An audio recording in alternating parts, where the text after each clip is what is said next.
The tone of the script was intimidating because it was so particular, and I thought that the combination of things that it was trying to pull off typically don't go together. And I thought that, if the right people came together, that it could be done, and we could strike that tone, because it's like it was very faithful to being a full-blown comedy, a full-blown love story, a full-blown action movie. And so Jesse is kind of one of the only people that I would have been comfortable doing that with.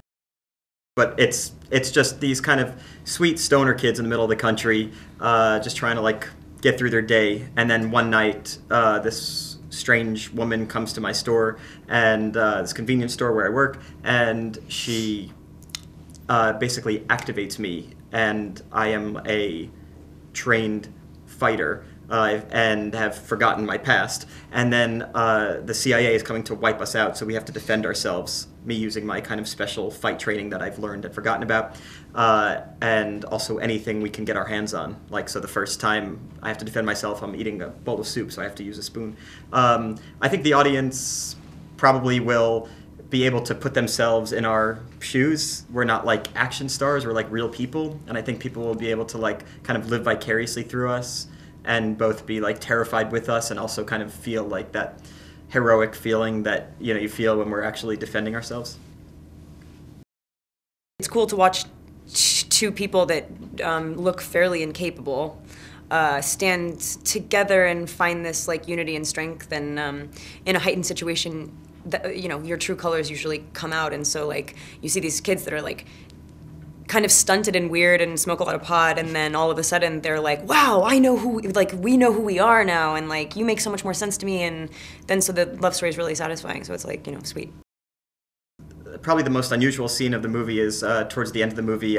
There's a big fight in a Walmart type store, and we are both on opposite ends and trying to get to each other and trying to basically defend ourselves in order to meet each other.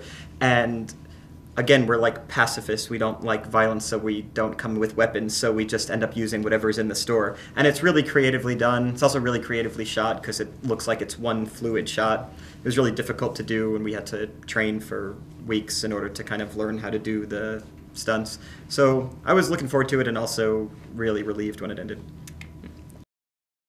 Right, so in the first kind of main action scene in the movie, my character is just eating a bowl of ramen. He sees these guys trying to break into his car outside his convenience store, and he asks them why, what are you doing, why are you breaking into my car? Because he's a sweet guy, he's not a violent man. And then they come and attack him, and the only thing he has is this soup, which is luckily hot, so he can throw it at them. And then he has this spoon, and he uses it to kill them, and then he realizes he must have some kind of power. I mean, American Ultra's, I think, two things. It's something you've never seen before, and it's something that's immediately relatable. So even though you've never seen anything like it, I think once you start watching it, you realize that you're watching kind of basically what you would do in this heightened situation. And so it's really fun, because you can kind of live vicariously through it.